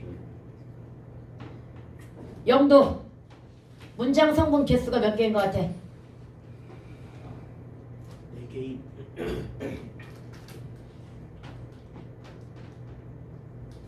단어 개수는 하나도 기억이 안 나는구나. 자도 6개. 선생님이 상정하는 건 6개로 대답할 수도 있고, 그 다음에 정답은 사실 5개입니다. 그런데 4개도 인정합니다. 부목 서서. 4개까지도 인정을 할 수 있거든요. 그러면 여러분들 선생님이 지금 어절과 문장 성분은 다르다고 이야기했는데 우리 애들이 문법 공부할 때 이건 선생님들도 조금 잘못하는 부분인데요. 무조건 문장 성분을 뭘로 가르칩니까? 어절로 가르칩니다. 그리고 어절은 띄어쓰기 단위입니다. 그러다 보니 실제로 봐봐. 여름방학 동안 삽질만 하다가 끝낼 것인가? 그럼 어절이 6개니까 문장 성분도 몇 개라고 생각해?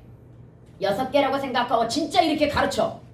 학교에서 옛날에 진짜 용땡여고에서 전부 이거 30문제가 나왔어. 그냥 문장? 문장 성분 판단하는 문제가 30문제가 나왔는데 전부 어절별로 문장 성분을 판단하는 거야.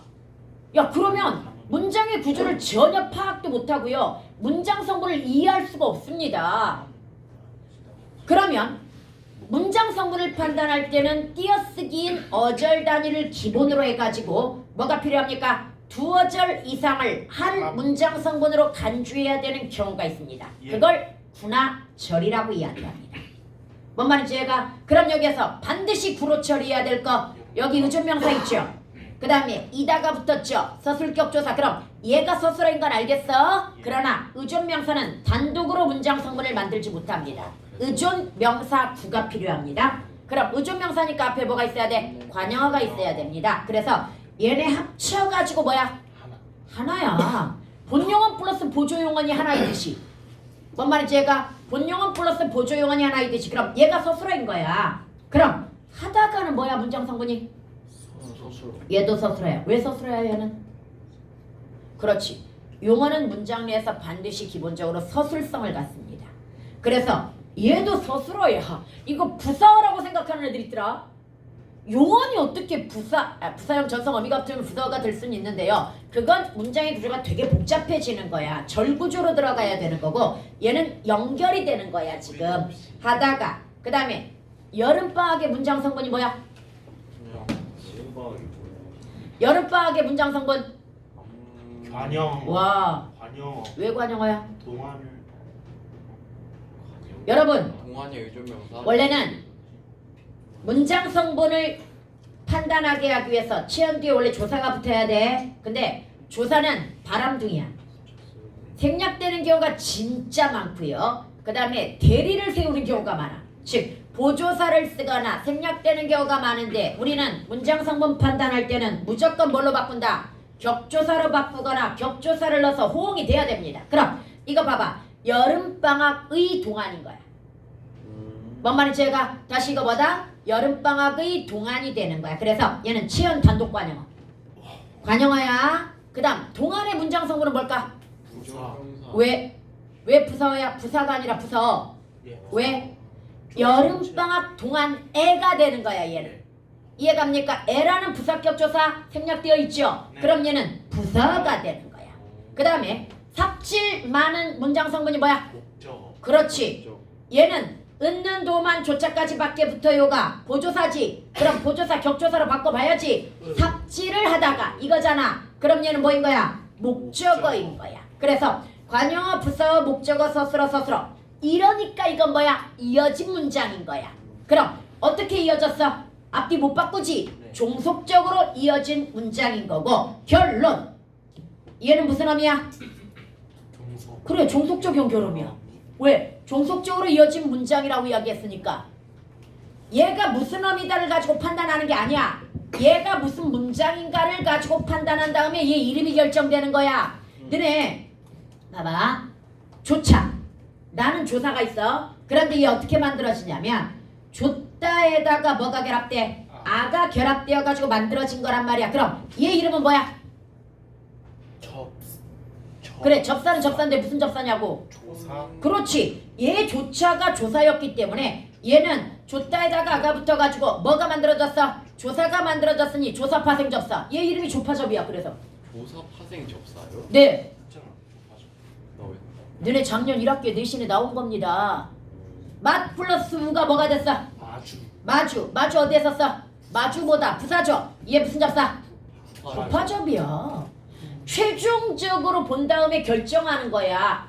우리 이걸 외울 수가 없기 때문이야. 다시 어미나 접사나 조사를 다 외울 수가 있다 없다? 없으니 특히 근데 조사는 살짝 그 차치하고요. 어미하고 접사는 최종적 문법적 판단을 통해서 얘 이름들이 결정된다고 보면 되는 겁니다. 뭔 말인지 얘가 네. 너네가 미리 알고 들어갈 필요가 없습니다. 네. 무슨 말인지 알겠지? 그럼 여기에서 선생님이 아까 문장 성분이 5개일 수도 있고 몇 개일 수도 있다. 4개. 4개일 수도 있다고 그랬는데 여기에서 합쳐서 판단할 수 있는 게 하나 더 있어. 뭐?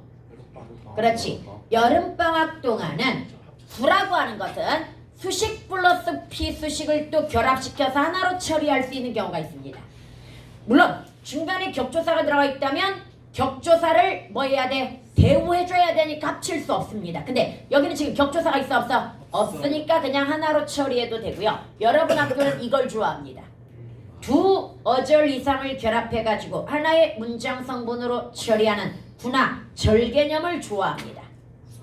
뭔 말인지 이해가죠? 그래서 이렇게 그럼 문장 성분 판단하는 방법은 어절도 있고 구도 있고 뭐도 있다. 절이라고 하는 개념도 있기 때문에 이걸 능수능란하게 사용할 수 있어야 문장의 구조를 정확하게 파악할 수가 있는 겁니다. 이해가죠? 그 다음 단어 개수는 몇 개야? 7개. 예, 조사만 분리하면 되지요. 그래서 여기만 빼버리면 다시 얘만 빼면 몇 개야? 그래서 여기서 조심해야 될 거 절대 어미는 건들면 안 돼. 단어에서 다시 단어에서 무엇은 건들면 안 된다. 어미는 그 상태로 놓는 거야. 지금 하다가가 뭐야? 단어 하나인 거야. 그 다음에 끝내다가 뭐인 거야? 단어 하나인 거야. 그 다음에 이거 조심해야지. 이다도 단어지. 출격 조사. 서술격 조사잖아. 여기 조사가 2개야. 그래서 네가 틀렸던 거야. 7개가 아니라 몇 개?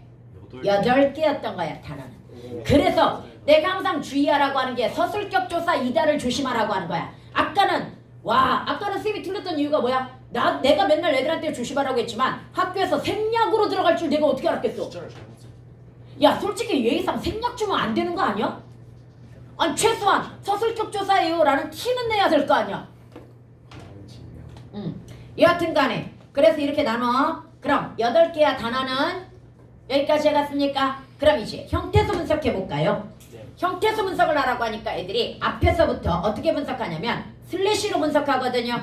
와. 이거요 슬래시로 분석하면 반드시 실수가 있습니다. 얘를 완벽하게 분석하려면 어떻게 분석해야 돼? 순서대로 따져가야 됩니다. 먼저 뭐 나눈다? 조사를 찾습니다. 그럼 만과 뭘 찾았어?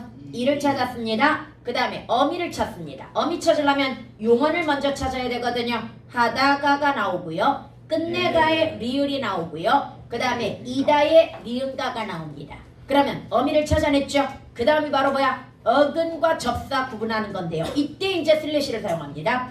여름하고 방학 나눌 수 있죠. 네. 합성합니다. 동안 삽질, 삽과 질 나눌 수 있죠. 예. 질은 대표적인 접사죠. 파생어입니다. 그 다음 끝내다. 여러분 끝과 뭡니까? 내다라는 용언의 어근입니다. 끝이라는 말이 있잖아. 다시 끝과 뭐다? 내다라는 용언의 어근이 들어간 합성어야 파생어야? 합성어지. 끝내다는 다시 마지막에 뭐가 결합해야? 접사가 결합되어야 파생어란다. 뭔 말인지 알겠지? 근데 선생님 얘가 접사인지 아닌지 어떻게 생각해요? 네. 접사는 혼자 못 쓰는 애야. 여기저기 따라붙어서 새로운 단어를 만들어주는 기능을 가지고 있는 애야. 근데 내 단어 혼자 쓰잖아.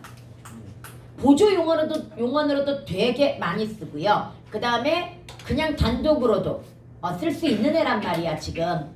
이해갑니까? 그래서 여기는 어근인 거고요. 그럼 이렇게 해가지고 형태수 분석을 했단 말이야. 나는 형태수 개수를 세라고 했지만 여러분 학교는 이게 어떻게 나오냐면요. 이렇게 나옵니다. 형태소의 종류에 뭐가 있어 얘들아? 실질 형태소. 자리. 야 태윤아 좀 패. 아니. 네가 나한테 몇 년을 배웠는데 지금 형태소의 종류에서 실질 형식을 논하고 있는 거야 지금. 아니. 얘들아 실질 형식 자립 구조는 형태소의 갈래야. 기준에 따라서 분류하는 거야. 형태소의 종류는요. 어근이 있고요. 조사가 있고요. 접사가 있고요. 어미가 있습니다. 형태소의 종류는 이 4개밖에 없습니다. 많은 것 같은데요. 많지 않습니다. 앞쪽에 그냥 뭔가가 붙는 거야. 관형사형 전성 어미. 그 다음에 명사파생 접사, 그 다음에 부사격 조사, 이렇게 앞쪽에 뭔가 붙는 게 많아서 그렇지 실제로 형태수는 몇 가지밖에 없다?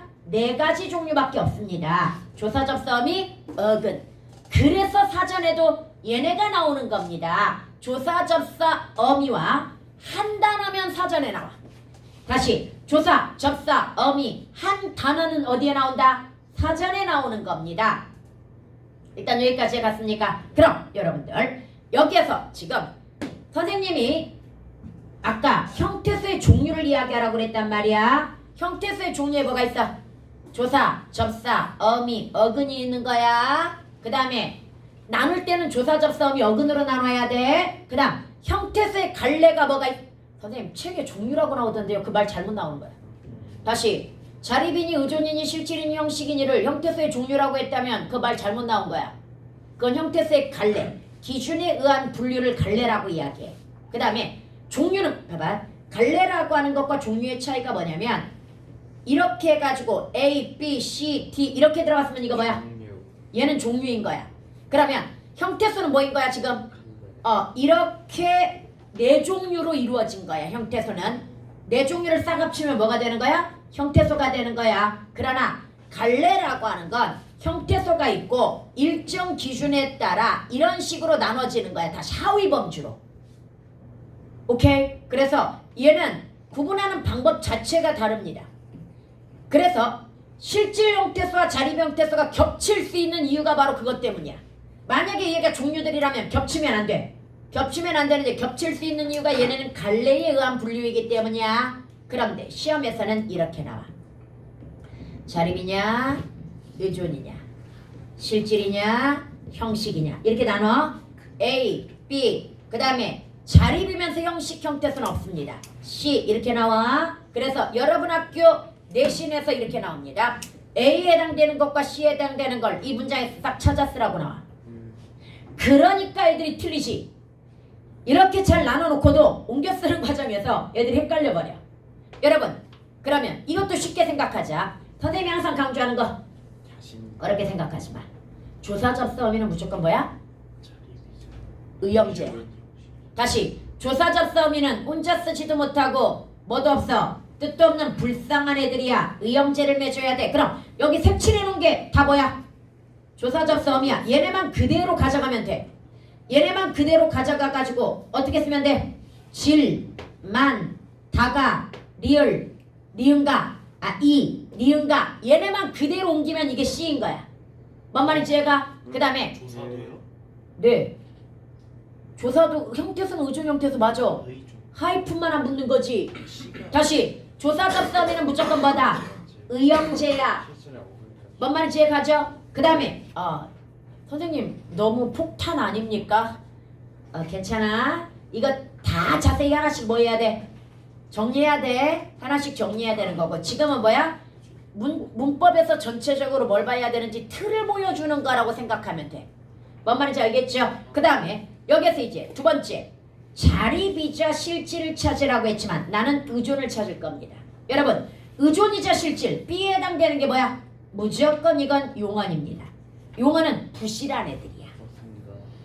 뜻은 있는데 혼자 쓰지를 못하는 의존이자 실질 부실한 애들이야. 그럼 얘는 무조건 B는 뭐만 찾으면 된다? 용언만 찾으면 돼. 그럼 여기 용언이 뭐가 있어? 내하고 하가 있어. 다시 내와 뭐가 있다? 하가 있는 거야. 여기까지 갔습니까? 다시 용언의 어근은 무조건 뭐다? 부실한 애들 의실이야. 그럼 나머지는 생각을 하지 마세요. 조사, 접사, 어미와 용언의 어근을 주의하면 나머지는 생각하면 된다 안 된다? 생각하는 순간 폭망이야. 왜? 너희들은 실제 의미가 있는지 없는지 혼자 쓸 수 있는지 없는지를 판단할 수 없는 애들이야. 니네가 판단하려고 하지 마.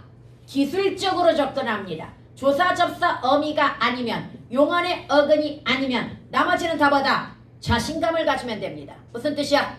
자립이자 실질입니다. 뭔 말인지 얘가? 그럼 것이 자립이자 실질인 이유가 뭐 때문이야? 영사니까. 아니요 그렇게 판단하지 말라고. 형태수 판단할 때는 것이 조사, 접사, 어미가 아니지 얘가 용언도 아니지 그럼 무조건 뭐인 거야? 자립이자 실질인 거야. 뭔 말인지 이해가죠? 뜻이 있는지 혼자 쓸 수 있는지를 판단하려고 하지 말라고. 기술적으로 판단. 다시 조사 접수음이면 뭐다? 무조건 의형제. 그 다음에 용언에 어긋면 무조건 뭐다? 부실이. 그 다음에 나머지는 다 뭐다? 사실 자신감. 오케이? 그렇게 판단해야 답을 찾아. 뜻 생각하는 순간 다 틀려. 혼자 쓸 수 있는지를 생각하는 순간 거기 혼자 쓸 수 있어? 없잖아. 그럼 애들 이거 뭐라고 그래? 의존 형태수라고 할 거 아니야. 그러니까 틀리는 거야. 뭔 말인지 알겠죠? 그런데 여기 전제 조건. 조사 접수 어미를 구분할 수 있다는 전제 조건이어야지. 다시 조사 접수 어미를 뭐 해야 된다? 구분할 수 있다는 전제 조건. 그럼 형태수 때문에 배워? 아니요. 조사 접수 어미는 모든 문법을 판단하는 기준이니까 굳이 형태수 판단해서 필요하지 않더라도 반드시 배워놔야 되는 겁니다. 선생님 Why? 비자립적 어근은 어떻게 들어가요? 비자립적 어근은요. 착하다. 이걸 한번 보자. 깨끗하다. 이걸 한번 보자. 우리가 하다는 뭐라고 배웠어? 접사라고 배웠단 말이야. 그럼 남는 게 뭐야? 깨끗, 착. 이건데 얘네 혼자 써 못 써? 혼자 못 쓰는 애들이야. 그런데 어근의 정의가 이거야. 어근은 이 단어에서 옛날에는 실질적 말의 뿌리 이렇게 가르쳤어. 근데 2019년도에 이거 정의가 바뀌었어. 어근의 정의가 뭘로 바뀌었냐면요. 어떤 단어에서 뜻을 담당하는 부분을 어근이라고 합니다. 그럼 착하다의 뜻을 담당하는 부분 어디야? 착. 깨끗하다의 뜻을 담당하는 부분 어디야? 깨끗. 그래서 얘네가 어근이야? 근데 혼자 못 쓰니까 뭐야? 비자립적. 아니 얘네는 아예 판단 그 어근으로 판단해 무조건.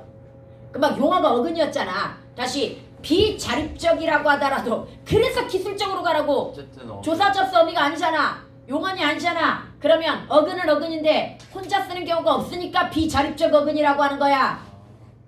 그래서 깨끗을 사전에서 찾아봐. 얘가 혼자 쓸 수 있는 단어였으면 뜻풀이가 나올 거지만 얘는 뜻풀이가 안 나오고 밑에 뭐라고 나오는지 알아? 깨끗하다의 어근 이렇게 나와. 단어가 아닌 거예요. 네, 단어가 아닙니다. 분류도 못하요. 그냥 어근으로만 나오는 거야. 얘네들은 혼자 쓰지 못하니까. 뭔 말인지 이해가죠? 이런 게 우리 국어에 너무 많다 보니까 비자립적 어근이라는 개념도 비교적 최근에 등장한 거야. 뭔 말인지 이해가? 그래서 여러분 학교에서 착하다를 나눌 때 착하 플러스 다로 나눴는데요. 그거 잘못된 거야. 착이 뭐야? 어근이고요. 이건 모의고사에도 나온 적 있습니다. 착이 어근이라는 거.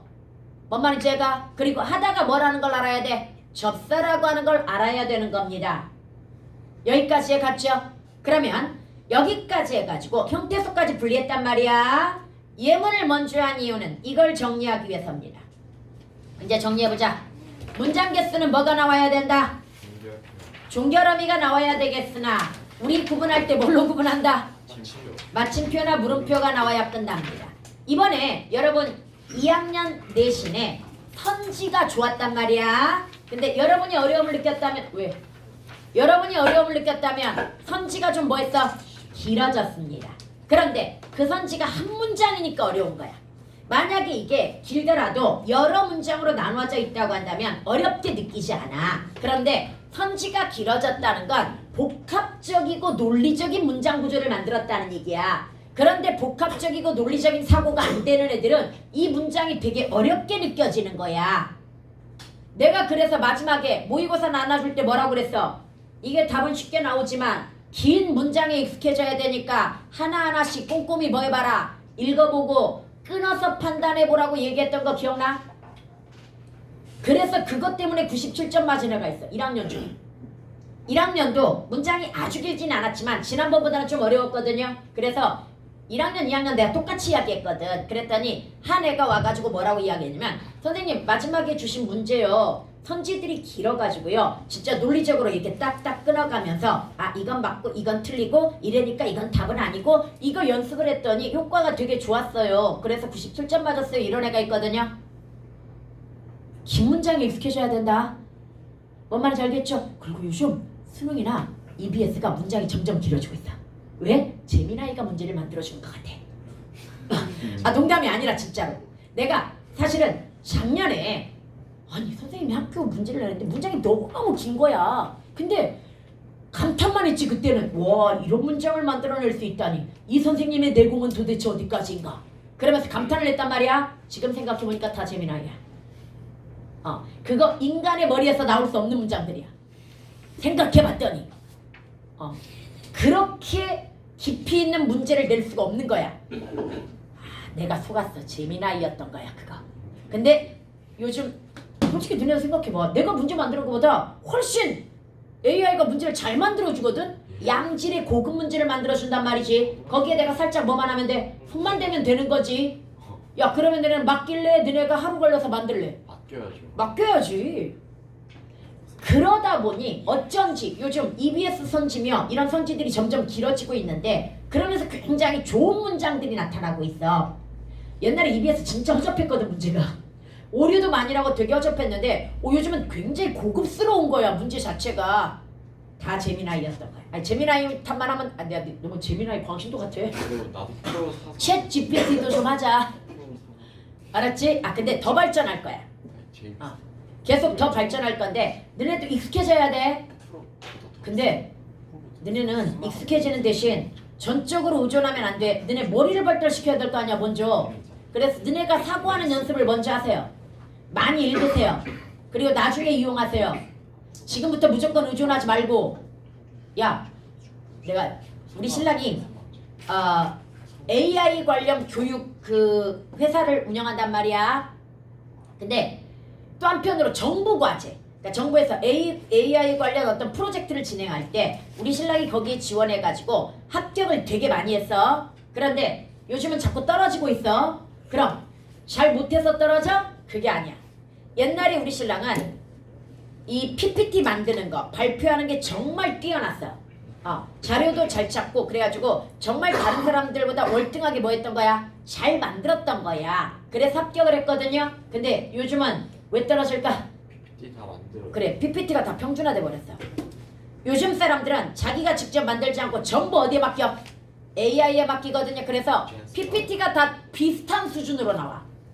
그러니까 PPT나 발표만 가지고는 뭐 할 수가 없어? 판단을 할 수가 없는 거야. 그래서 정부 과제에서 대부분 뭘 보고 판단하는 줄 알아? 대부분 그 회사의 규모와 그 다음에 재무 구조와 기타 등등 실적을 봐. 그럼 누가 유리할까? 대기업이 유리해. 이런 뭔 말인지 이해가? 무조건 대기업이 유리하게 되어 있어. 그래서 우리 신랑이 요즘 한탄을 하고 있어. 옛날에는 무조건 뭐야? 직접 사람이 만들어가지고 뛰어난 걸 뭐 할 수 있어? 가려낼 수 있는데 요즘은 모두 재미나이가 만들어주기 때문에 누가 뛰어나고 누가 덜한지를 가려낼 수가 없어. 그래서 그냥 뭘 봐버리는 거야? 백을 보는 거야. 그래서 너네 유리해. 여러분 생각해봐. 5등급제야. 야 1등 1등급하고 35등 1등급하고 그 다음에 일반고 1등급하고 선덕 1등급하고 레벨이 같아? 다르죠. 다르지. 그럼 대학은 뽑을 때 뭘 볼까? 학교. 학교를 봐야지 이제. 뭔 말인지 얘가 그래서 너네는 학교백을 가지고 있는 거야. 수시에서 학교백이 좀 유리해졌어. 차라리 4%일 때는 뭐야? 확실하게 구분이 가. 1등급이 와 뛰어난 애들 이게 된단 말이지. 그런데 10%가 돼버리니까 누가 뛰어난지 구분이 돼 안 돼? 안 돼요. 잘 안 돼. 그러면 뭐야? 학교를 보는 거야. 그동안의 입시 실적, 그 다음에 선덕의 분위기, 애들의 공부하는 거 이런 걸 보는 거지. 니네까지만 유리해. 그래서 이번 1학년은 별로 그것도 영향을 많이 못 받을 것 같아 느낌이. 근데 너네까지만 해도 작년 엄청나게 입시 실적 좋았잖아. 그래서 너희들은 야 전국 자사고 4위야. 자부심을 좀 가져. 그냥 4위 아니에요. 전국 자사고. 그냥도 4위야? 저희 작년은 그냥도 4위일 것 같은데 느낌이? 서울대가 4위였어요. 그러니까 워낙 입시 실적이 좋아가지고 작년은 그냥도 4위일 것 같은데 보통 평균적으로 자사고 4위라고 나오거든. 그래서 너네 유리한 거야. 조금만 더 열심히 해. 그러면 쉽게 얘기해서 학교 수저를 타고 좋은 학교에 합격할 수도 있을 것 같아 느낌이. 맞다. 이 트림은 뭐지? 출만 했어요. 그럼 웬 감탄사지? 이제 쉬어야죠. 봅시다. 그 다음에 어절 개수는 뭘로 판단한다? 띄어쓰기. 그리고 어절의 문법은 뭐다? 문장 성분. 그러나 이건 완벽한 문장 성분이 아니라고 그랬죠. 두나 뭘 고려해야 된다? 절을 고려해야 된다고 그랬고요. 그 다음 띄어쓰기 한 다음에 조사 분리하면 뭐가 된다? 단어가 됩니다. 이해갑니까? 그 다음에 어근, 조사, 어미, 접사를 모두 분리하면 뭐가 된다? 형태소가 되고요. 그 다음 음절 개수는 모음 개수와 일치합니다. 한 음절당 반드시 모음이 몇 개가 들어가야 돼? 하나. 예를 들어 가지고 모음이 없으면 발음이 안 됩니다. 음절은 무조건 모음 개수와 일치하고요. 그 다음 여러분 음운 쪽에서 꼭 알아둬야 될 거 기억해보자. 포인트. 조성에 이응 응가 있다 없다? 이응 응가 없습니다. 그럼 우, 유와 두유는 음운 개수가 같아 달라? 달라요. 다릅니다. 그 다음에 쌍자음 음운 개수 몇 개다? 하나야. 그 다음에 반모음 음운 개수로 들어갑니다. 그러면 거울과 겨울은 음운 개수가 같을까요? 다를까요? 달라요. 다릅니다. 그래서 피어와 피어를 피여로 발음하는 걸 뭐라고 그래? 첨가. 음운 하나가 늘어났으니까 첨가가 되는 거야. 반모음 첨가가 되고 다시 한번 피어와 피어가 피여로 발음이 되었다고 한다면 음절 개수는 변했어? 변하지 않았어? 변하지 않았지만 음운 개수가 변했기 때문에 이걸 뭐라고 한다? 첨가라고 한다. 뭐가 첨가되었어? 반모음이 첨가되었으니 반모음 첨가라 한다. 뭔 말인지 이해가죠? 그래서 음운 변동을 하면 뭐부터 셀 줄 알아야 된다? 음운 개수부터 셀 줄 알아야 된다. 너네 생각해봐. 박이라고 하는 발음이 이렇게 나오죠? 얘는 음운 개수 하나가 하나니까 변한 게 있어 없어? 없으니까 교체인 거야. 그러나 이쪽은 리을 기억을 발음할 때 기억으로 발음했다고 한다면 리을은 발음이 안 됐지. 그래서 자단에 의한 탈락인 거야 얘는. 다시 음운 개수가 줄어들면 뭐다? 탈락이나 축약. 음운 개수가 늘어나면 뭐다? 첨가. 음운 개수가 변함이 없으면 뭐다? 교체. 음운 변동 원리는 이 기준이야.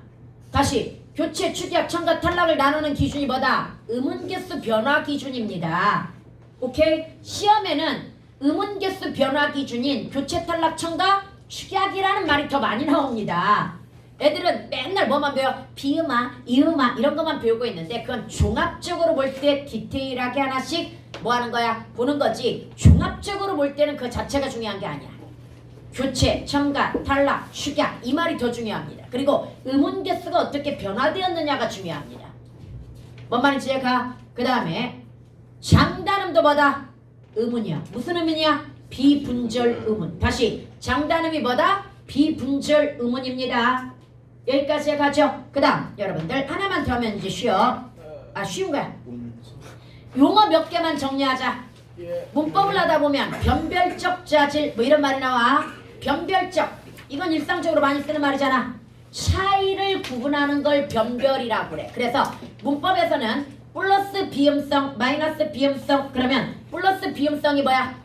비음을 가지고 있다야. 마이너스 비음성은 비음이 없다. 이런 걸 또 변별적 자질이라고 해가지고 실제 수능에 나온 적이 있습니다. 그 다음에 분절적이 무슨 말이야? 나눌 수 있어. 나눌 분자에다 끊을 절자거든요. 언어는 분절성이 아주 중요합니다. 왜? 무지개가 뭐야? 무슨 색으로 이루어졌어?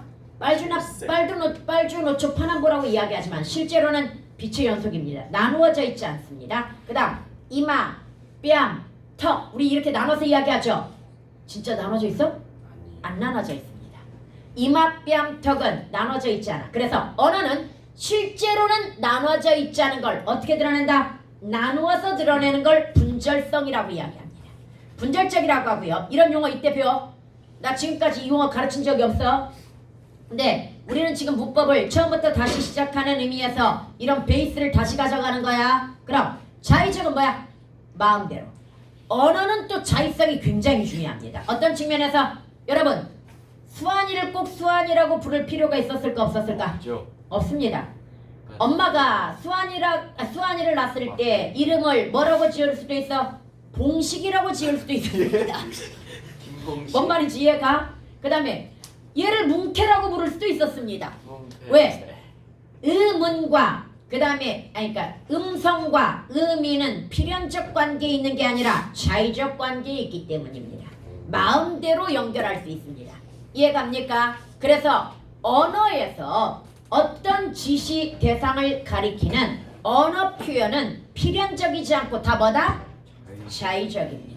선생님 음성상 증언을 흉내낸 거니까 필연적이 아닐까요? 미국 강아지 뭐라고? 바우와우. 한국 강아지 뭐라고? 멍멍. 봐. 월월. 또 가능. 다르잖아. 얘가 필연적이었으면 소리가 뭐 해야 돼? 비슷해야 되는 겁니다. 그러나 이것조차도 뭐야 지금 다 다른 걸로 봐서 언어는 자의적입니다. 다시 언어는 뭐다? 자의적이다라고 하는 거 기억해 두고요. 그 다음 수의적이 무슨 말이야? 역시 자의적, 임의적, 수의적이 사실 비슷하게 쓰이거든요. 수학으로 따지면 이거 X입니다. 다시 정해져 있다, 정해져 있지 않다? 정해져 있지 않다라고 하는 의미도 되고요. 그 다음 이 말 어디서 써? 수의적 부사어, 필수적 부사어 기억나죠? 수의적은 그래서 있어도 그만 없어도 그만이야. 그러나 필수적은 반드시 있어야 되는 정해져 있는 문장 성분이야. 뭔 말인지 얘가 다시 수의적은 뭐다? 있어도 그만 없어도 그만이니까 생략이 가능하다라고 하는 거야. 여기까지 해갔습니까? 다시 있어도 그만 없어도 그만이야. 그 다음에 통시적이 뭐야? 시간에 따라서 이건 바뀌었어 문법이. 역사적이라는 말로 바뀌었더라. 다시 통시적 변화라고 안 하고 요즘 그러니까 8차 교육과정에서 용어가 바뀐 것 같아. 책에 이거 역사적이라고 나와. 역사적 변화라고 나오거든요. 그런데 아니 문법만 바꾸면 뭐하냐고. 통시적이라는 단어 여기저기서 계속 쓰는데 독서에서도 시간의 흐름에 따른 역사적 변화를 보이는 걸 다 뭐라고 그래? 통시적 전개라고 하는데 뭔 말인지 이해가죠? 그럼 문법이 왜 통시적이 필요해? 고전 문법은 다 통시적입니다. 다시 고전 문법은 다 뭐다? 통시적. 오늘 1학년들 뭐 배웠냐면요. 암 플러스 박. 이거 작년애들이 기출문제야. 암 플러스 박을 합치면 뭐가 돼? 암팍이 되는데 문제는 공식태로는 왜 비읍이 피읍으로 바뀌는지 설명할 수 있다 없다? 없습니다. 얘는 통시적으로만 설명이 가능합니다. 바로 중세국어에서는 히읗 종성체언들이라고 하는 것이 있어가지고 평소에는 나타나지 않다가 결합될 때 얘네가 출현을 하거든요. 그런데 현대국어에서는 얘네가 그냥 아예 다 뭐했어? 사라졌는데 그럼 암팍은 현대국어에서 결합되었을 것이다? 고전에서 결합되었을 거다? 중세국어에서 결합되어 가지고 변천된 거라고 봐야 되는 거지. 이해갑니까? 너네 암캐가 표준어야 아니야? 맞아요. 표준어입니다. 암캐가 표준어야. 얘들은 암캐 스키 하면 마치 욕 같은 비속어 느낌을 갖거든요. 아닙니다. 얘네가 왜 암캐와 스캐입니까? 얘네도 히읗종성 체언이었기 때문입니다. 그럼 암 플러스 캐, 수 플러스 캐가 뭐가 된 거야? 암캐, 수캐, 암평아리, 수평아리, 암탕나귀, 수탕나귀가 다 표준어야. 뭔 말인지 암탕나귀다. 암탕나귀 아닙니다. 탕락이요? 네, 암탕나귀입니다. 수탕나귀, 암탕나귀가 다 표준어입니다. 탕락이 뭔 말인지 알겠지? 신기한데. 야, 오늘 우연히 겁나게 주는데? 정신을 못 차리는데? 2시간을 해서 자고 싶. 그 다음에 여러분 공시적은 통시적의 반대야. 그럼 거시적의 반대는 뭐야? 미시죠. 미시적. 넓게 보는 걸 거시적이라고 하고 좁게 보는 걸 뭐라고 그래? 좁고 깊게 들어가는 걸 미시적이라고 그래. 지금 나 뭐 하고 있는 거야? 거시적으로 훑고 있는 거야 문법을. 그러면 조금 이따부터는 뭐야? 미시적으로 접근할 거야. 오케이? 그 다음에 파생적이라는 말이 뭐야 문법에서? 파생적이라는 말이 붙으면 무조건 접사가 붙었다는 얘기야. 다시 파생적이라고 하는 건 무조건 뭐다? 접사. 그럼 너네 사동피동에서 파생적 피동사동이 뭐야? 그게 접사생. 그래, 접사가 붙어야 파생적 피동사동이 되는 거고요. 그럼 통사적 사동피동은 뭐야? 되다 시키다 봤다. 보조 용언이 붙어가지고 문장 구조 자체가 변해야 돼. 왜? 통사 구조가 문장 구조니까. 어절이 하나 더 늘어나는 거잖아. 보조 용언을 쓰게 되면. 내가 1등급 뭔 말인지 이해가? 여기까지 해갔습니까? 그래서 통사적, 파생적 이런 용어들을 잘 기억해야 돼. 통사적이 무슨 말이다? 문장 구조라는 말이야. 그럼 통사적 통사적 피동은 뭐다? 문장 구조가 바뀌었다는 얘긴데 문장 구조가 바뀐 건 뭐 때문이야? 보조 용어를 사용해가지고 어절이 하나 늘어났기 때문이야. 뭔 말인지 이해가죠? 나 있잖아. 수요일 날 충격 먹어가지고 밤에 잠을 못 잤어. 예. 수요일이 1학년 수업이거든. 아 새끼들. 근데 1학년 수업에서 어떤 애가 이런 얘기를 했어. 답이 수업은 좋기는 한데 투자 대비 효율이 떨어진대. 오. 여기서 투자 대비 효율이 떨어진다는 게 무슨 얘기냐면, 그러니까 시험 범위가 있을 거 아니야. 그럼 딱딱 뭐만 가르치면 돼? 시험 범위와 시험에 나올 것만 가르치면 되는데 너무 쓰잘데기 없는 걸 많이 가르친대. 원래부터 나오던 말 아니야? 근데 이걸 전문 용어로 투자 대비 효율이라고 그랬어. 애가. 나는 그러니까 시험에 절대 안 나올 것 같은 것들을 자꾸 뭐 한다는 얘기야? 가르친다는 얘기지. 예를 들어가지고 비읍불규칙 가르칠 때 선생님 그냥 비읍불규칙이라고 안 가르치고 이거 다 비읍승 경험의 흔적이고 비읍승 경험이 어떻게 변해왔고 막 이런 걸 가르칠 거 아니야. 근데 그게 1학년 시험에 나와 안 나와? 안 나온단 말이지. 그래가지고 그 말에 살짝, 물론 수업 시간에는 별로 신경 안 쓰는데 수업을 했지만 그 말이 되게 쇼크였어. 그래가지고 그날 저녁에 책을 바꿨어. 원래 1학년 책 여름방학 때 내신과 상관없이 고전 가사 중에 주어과 누앙사 같은 특이하지도 않지 이런 작품들을 수업을 해주거든. 그래서 이거 다 빼고 2학기 내신으로 다 바꿨어. 이게 한 녀석 때문에 너무 단체로 피해를 본 거 아니야? 아니, 근데 지금 1학년들이 그래. 지금 1학년들은 딱 시험 범위에 나오는 것만 하려고 하고 조금만 어려우면 포기하거나 그만두거나 뭐 그런 애들이 의외로 많아. 그러나 너희들은 나의 희망이야. 너희들은 내가 뭘 가르쳐도 열심히 듣잖아. 독서만 빼고 다 하겠습니다. 너무하는 거 아니오? 내가 독서 수업 준비를 얼마나 많이 하는데. 맞아요. 근데 그때 독서는 진짜 투자 대비 효율. 야 선생님 오늘도 3학년 때. 갑자기 수업하기가 싫어졌어. 망했네.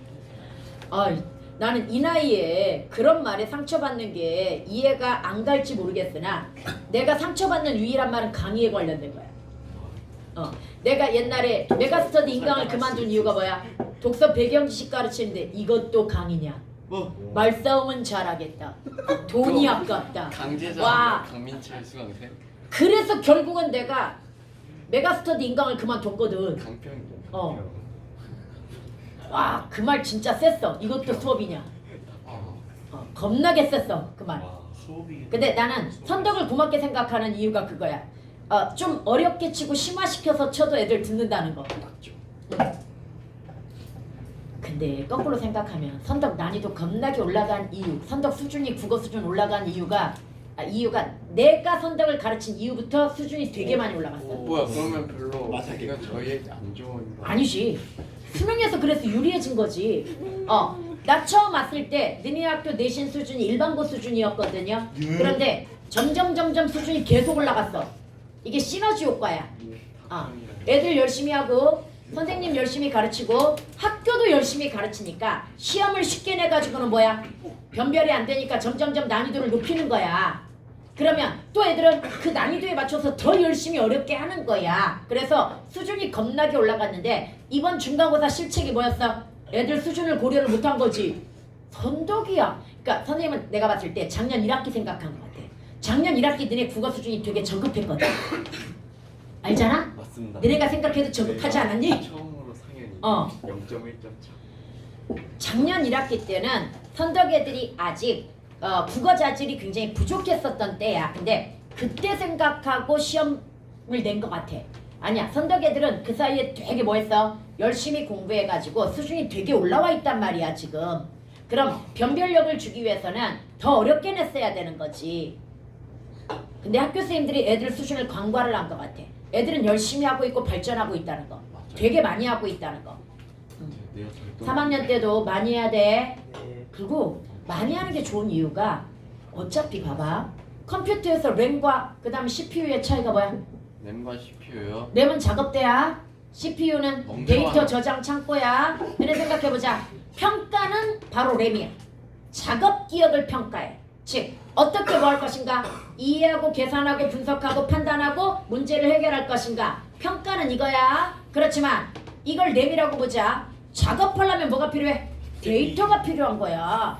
양질의 데이터가 필요하기 때문에 바로 장기 기억 쪽에 좋은 데이터를 많이 뭐 해야 돼? 축적해놔야 어떤 상황에서든 좋은 작업 결과를 가져올 수가 있는 거야. 그래서 1, 2학년 때 해야 될 게 뭐야? 바로 이 작업 기억이 아니라 뭘 강화시키는 거야?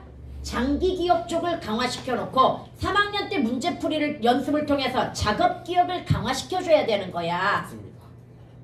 이것 때문에 내가 1, 2학년 때 배경 지식을 강조하는 거야. 너네들은 CPU에 데이터를 저장해야 될 때지 죽어라고 문제 풀어야 될 때가 아니란 말이야 지금. 맞아요. 맞아요. 고마워 맞다고 얘기해서. 봅시다. 이제 그만하자고? 아, 이 말은 아까 배웠잖아.